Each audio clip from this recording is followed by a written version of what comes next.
Good evening and welcome to Watchman on the Wall. It is nice to be joining you from our Cape Town studios, and tonight I'm going to be interviewing Errol about his recent trip to Russia. So Errol, welcome to your show. Wonderful, good to be welcome to my own show again. It's a nice opportunity to actually get to chat to you and find out a little bit about your excursion to Russia, which was quite a surprise trip actually. It was. I didn't know quite what to expect when I got the invitation to attend the International Forum on the Family. Russia, obviously, as everybody knows, is a former communist nation. We went there, Arlene and I, to attend this conference. I was one of the speakers, and I was pleasantly surprised. Pleasantly surprised because, as you know, in the Western world, marriage and family is under unprecedented attack. Yes. And coming to Russia and participating in this conference, the first thing that got my attention was the involvement of top Russian government officials in the conference. Now, I've been to World Congress of Family conferences in Australia, in Europe, other parts of the world, but never have I seen government involvement like we did in Russia. Now, obviously, watching the media, especially the mainstream liberal media, what you're seeing there on the political front with Putin and Ukraine and Crimea and all that. So people generally have a negative view of Russia because of what they see in the media. Yes. When you're in the country, it's a completely different thing. And that's why I was glad I went. I made this trip to Moscow. And so I want to say this from the outset, my personal opinion is that Russia is probably becoming the most pro-family nation in the world. You know, Errol, I'm so glad that you bring that up because about 2 issues ago in Joy magazine, we actually did an article asking if Russia is becoming a pro-Christian nation and if Putin himself may be a Christian, because a lot of what he is doing in terms of his decisions and in terms of the legislation in the country is certainly more pro-Christian and pro-biblical values than many Western nations. And, you know, all the political stuff aside with, as you said, Crimea and Ukraine, it's very interesting to see how this world superpower is starting to go back to the Bible when it comes to values and policies. So I'm very curious to know, with your trip, how many nations were present and who was actually at this conference? There was about over 50, I think 50, 60 different nations represented at the forum. Europe, United States of America, Philippines, Mexico, Japan, some Middle Eastern nations. So it was quite incredible, the representation at the conference. But what struck me most was the Russian government officials that made presentations to open the forum. So we had an understanding of why we were there. And there was a reason they had this forum in Moscow. And this is something I didn't know, but apparently a Russian sociologist about 30 or 40 years ago, writing said that the Russian people in the year 2000 should be about 600 million people. Currently, there are 140 million Russians. And they are a dying nation because every year they are losing population. Their population is declining, and they're struggling to turn the corner. So much so that the Russian government now is offering incentives to families to have at least 3 children per family. They've got to get to that figure because by the turn of this century, the Russian people will cease to exist. They'll be extinct because they're losing population every year. And so this is the dilemma facing the Russian government. And of course, the government is offering families tax incentives and free education for the first and the second child and all kinds of things to get people to have more children. As you know, Russian abortions in Russia is probably the 2nd highest in the world. Yeah. I think China #1 and Russia 2. But this was in the Soviet era when abortion on demand was made legal. But now they understand and beginning to relook at this legislation because it's obviously killing off the nation and they've got to turn it around. So while the government is busy addressing this dilemma in Russia, population decline, in steps the Russian Orthodox Church. Now, the Russian Orthodox Church is hugely influential in that country. We just discovered that as well. And they went and spoke to the Russian government officials and said to them, the only way you can turn this around to defend the family, to save the family and restore it, and to help people have more children, to reverse abortions in Russia. The only way you can do that is by promoting strong family values. And as we would say, traditional family values. Traditional family values, that's the only way. And they explained that to the government, and I think the government accepted that because it's true. There's no other way. Yeah. And one of the things they said to them is start looking at your policies in the country and begin to start formulating policy that works to protect and strengthen family life, to protect children, especially the unborn. And it looks like the Russian government accepted that. One of the things that they are also looking at quite strongly is the sexual rights movement in that country. And so Russia passed a law recently that prevents homosexual activists from propagating their lifestyles to children. That is to protect minor children. The international media call that an anti-gay law. Almost like they were discriminating against homosexuals and being unfair to them when it had nothing to do with actual homosexual citizens. It was protecting children from a lifestyle that the Russian government believes is not good for children to be made aware of. Well, I think what's important about people such as yourself going to these conferences, about Christian leaders and Christian media reporting on it, is we're offering the other side that you don't hear in the media. That's right. Because Russia comes under a lot of attack in the secular media. They'll use the avenue of politics to do it, but ultimately there's always that agenda as well because of Russia's strong stand on family values and on what we would recognize as biblical values. So it's very interesting to now see that there's also another reason that's driving them towards it, which is the sustainability of their population. And that's a big problem that Western nations, particularly across Europe, are having, because Western nations, first world nations, are just not having kids. Absolutely. Most European nations are dying. Most of their populations are declining. They're all facing similar problems, but they're not following Russia's example. Yeah. But I think Russia is the only nation that has woke up to the fact that the family is dying and they need to do something urgently about it. And what they're doing, the kind of policies they're putting in place, is obviously correct, even though they're being demonized for it. Yeah. Can you imagine that?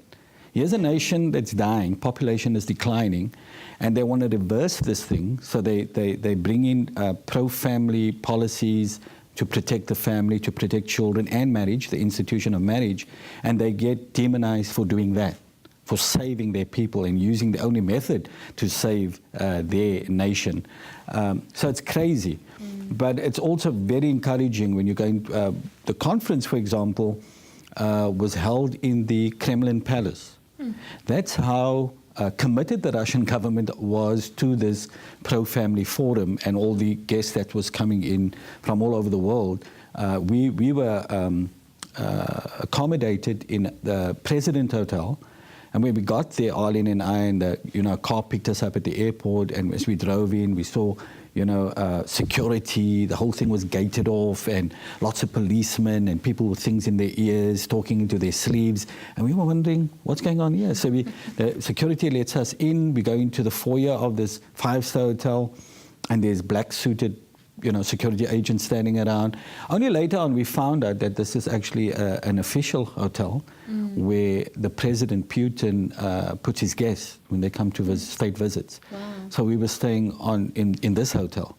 And then obviously the first day of the conference we were taken to the Russian State Duma, which is their parliament. And there was a debate. All the pro-family leaders were then involved in a discussion about what was happening in their nations. as far as pro-family legislation is concerned. I spoke about South Africa, in that in 20 years of democracy, we actually missed the boat when it comes to family, because I said to them, the only institution not protected in our constitution is the family. And 20 years later, we can see the devastating consequences of that, because everybody was screaming for rights and protections, and it looks like our constitution was drafted to give all these vocal groups protections, but without giving any thought to the family. And so now family is breaking down in South Africa with devastating consequences for all of society. Marriages are breaking down. We see crime, corruption, rape, abuse, alcohol abuse, young people losing their way because there aren't any strong families in this nation. The father figure, people are asking, what is happening in South Africa? We're losing the traditional boundaries of family life, and that's because there is no focus on family. And so to go to Russia and see that happening there is so refreshing. And so in the State Duma, we were talking about this. And the Russian government officials that were sitting on the other side of the table were actually asking us, so what are the policies that work in your nation that protects families, that strengthen families, to protect children and the institution of marriage? So they actually wanted ideas. And were you able to offer many ideas, given the fact that our constitution does not actively protect the family? Were there any ideas? Look, all I could say was that I spoke about the white paper on family that the Department of Social Development put out, recognizing that the family is the bedrock of society. So that is a good thing. Government does understand that you can't build a nation with families breaking down. And so that was in that white paper on family, and I think just a lot of the social consequences of family breakdown is also documented in that paper, but there's no solutions. And that's why it's so important. Often it's easy for Christians at home to say, well, what does voting have to do with anything? What does, political stuff impact on my local daily life? But it really does, because if the legislation is wrong or if it's unbiblical, it is going to filter down to every level of society. I think primarily that's your problem in South Africa, is that we don't have legislation in place, and people, when you pass a law that says, for example, abortion is legal and okay from 12 years old, people then after a while begin to think, if it's legal, it must be acceptable. And that's the psyche in the minds of people.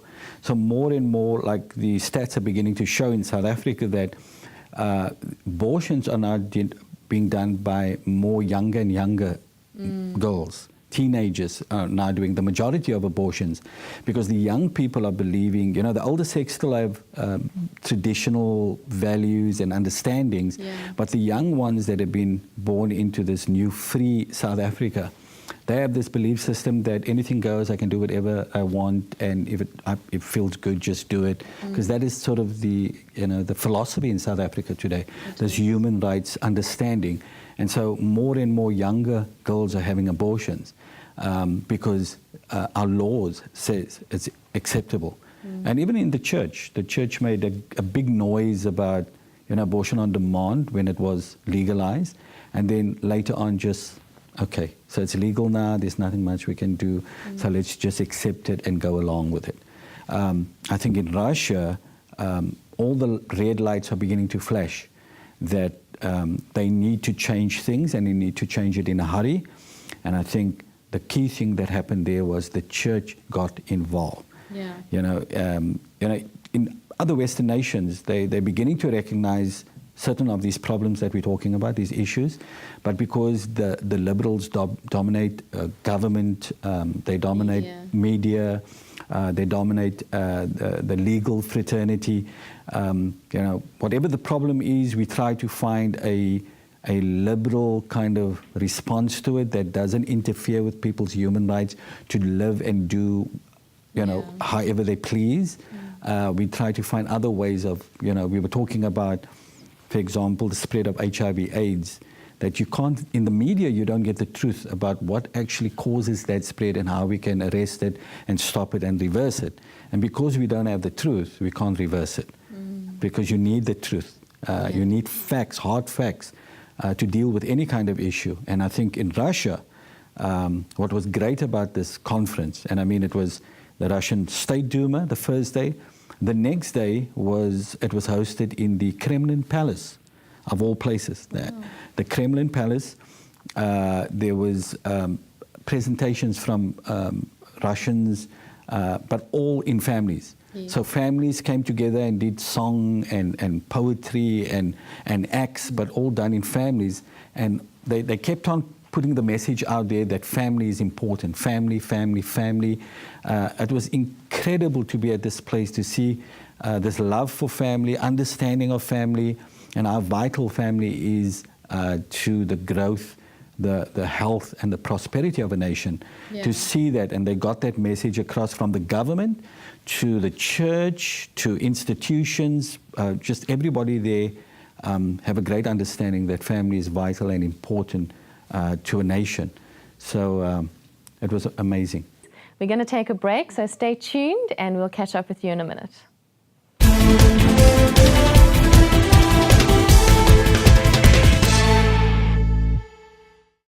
Welcome back to Watchman on the Wall, and tonight we are speaking to Errol Naidoo, the producer of this show and the founder of Family Policy Institute.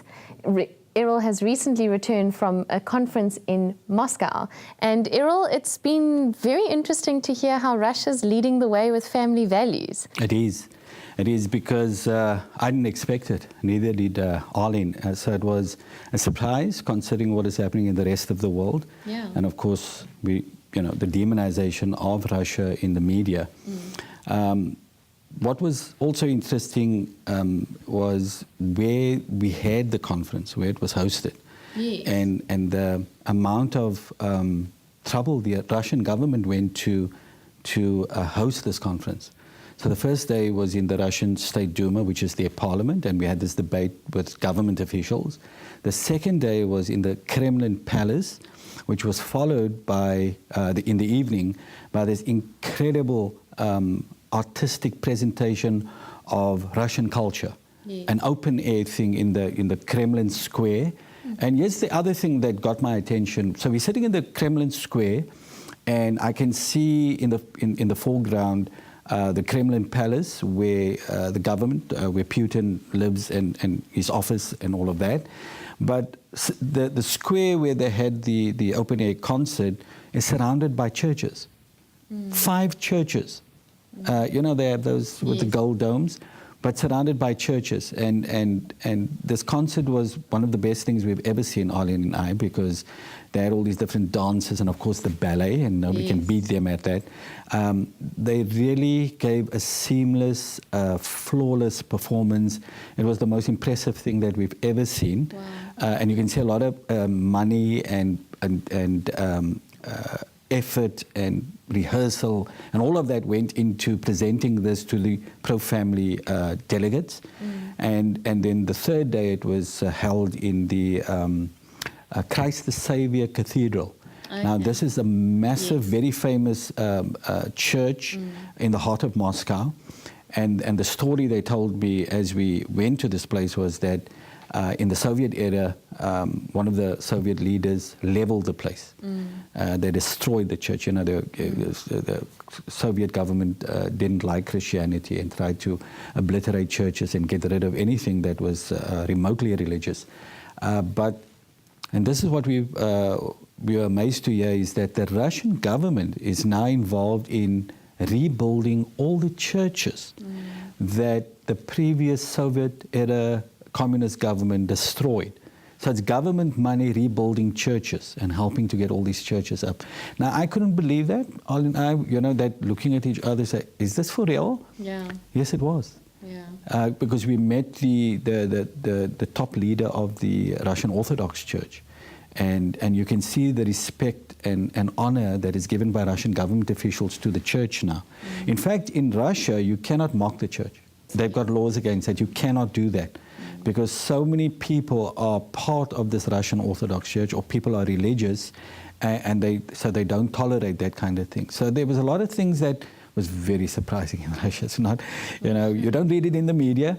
So being in the country and being able to see all of this is quite amazing. The other thing that's interesting is that at the United Nations Human Rights Council in Geneva, when they pushed through this pro-family resolution, that the family is the fundamental unit of society, the natural family that is, and that its unique role is to nurture and protect and raise children.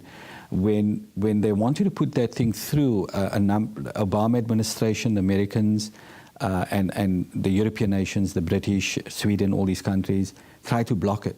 They wanted to insert language that said inclusive families, that these families can mean anything you want it to mean. But Russia led with no. They wouldn't allow a debate on that. They said it had to be that language that spoke about the natural family.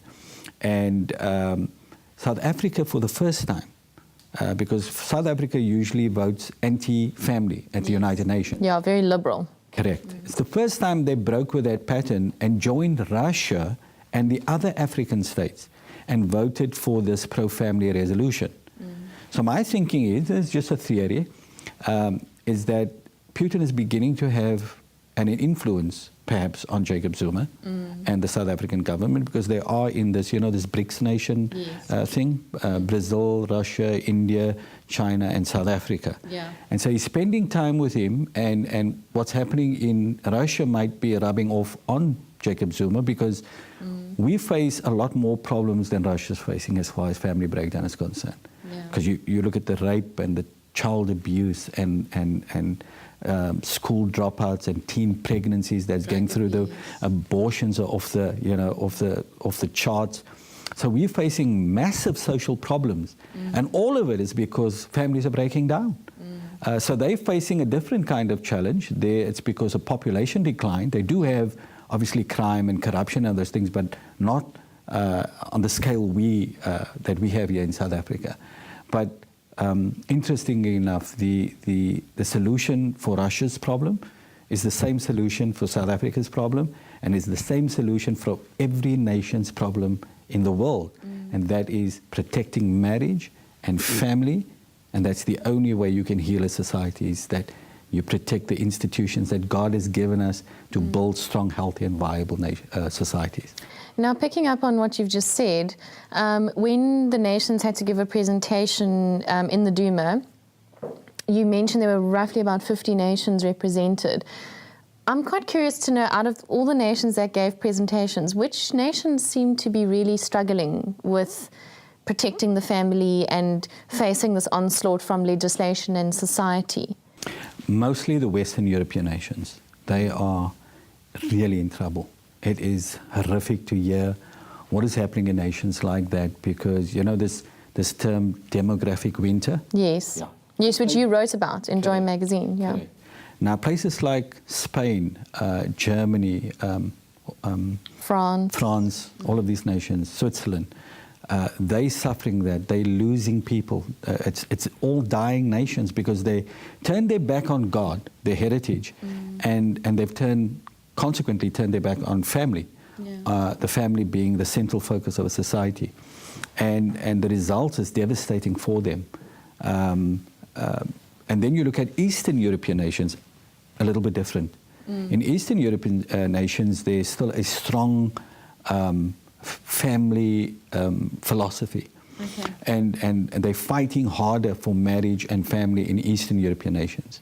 So I don't know why that is, but Eastern Europe is not as liberal as Western Europe. There's still a strong family feel there. And of course, African nations, we should be proud, because the African nations, except for South Africa, stands together and always votes pro-family. They're standing strong, they're resolute about this, that they believe in the family, they understand the family is the central focus of a nation, that we need to protect families, we need to protect marriages, and that's how you protect children and all of society, except obviously for South Africans. So it's interesting to see, but when you sit in that conference and you hear the presentations from all these leaders from all the different parts of the world, the one thing that strikes you is that the agenda to undermine marriage and family is exactly the same. Yeah. It's exactly the same in every nation. The same tactics are used, the same arguments are used. So it's a global attack on marriage and families, and it's not different anywhere else. We've also learned that they're fighting this battle against marriage and family, and I'm talking about to redefine marriage, to redefine the family, to drive a wedge between parents and their children. All of these things are being fought primarily through two areas. That is the media and the law courts. Yes. That's it. That's where the battle is raging, the media and the law courts. So the media is dominated by liberals, and they push their agenda uncompromisingly and unashamedly.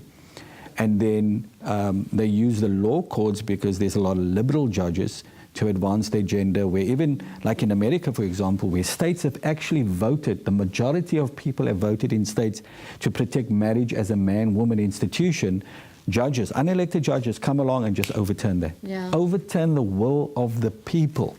Which is why there actually is a massive flaw in democracy, because as much as you can have the people coming together on an issue, it's those who are appointed in positions of power, legally speaking, politically speaking, if they hold the power to make those decisions and set those precedents, Yes. It doesn't actually matter what the people think. And that's why it's so important when the Bible says pray for your leaders, because they're the ones who control the future of nations. Not only pray for your leaders, but elect good leaders into government.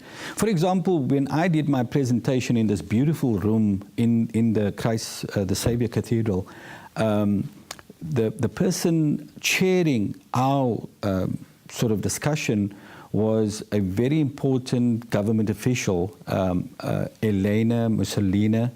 She's the chairperson of the state federal Russian government on family, women, and children. Almost something similar to a government department we have in South Africa. And she was the woman responsible for drafting the law to stop homosexual propaganda getting to children. And when they introduced her, they said, this is the lady that drafted this law, and the American government has applied sanctions against her because of that. She cannot travel anywhere and all kinds of things. Wow. And when they said that, she got a standing ovation. She got a standing ovation because she believes in what she believes, protecting children, marriage, and family. So I met her, I had a chat with her, and you can see the passion in these government officials. It's not trying to buy favor with people. You can see it's not that. Yeah. When the conference opened in the Kremlin Palace, Putin sent one of his representatives and read out a welcome to all the pro-family delegates. And it was incredible what was said in that welcome about family and about marriage and about Christian values. The media was there in full force, the Russian media. There were so many cameras I lost count, but they were still saying what they needed to say. They didn't mince words, their support for family. One of the other things that was very interesting as well, that the Russian government is doing, and the pro-family organizations in Russia, is they invite journalists from the media, the mainstream media in Russia. They invite those who have written positive stories about marriage and family, and they give them awards. They win awards for writing positive, making positive contribution to the family.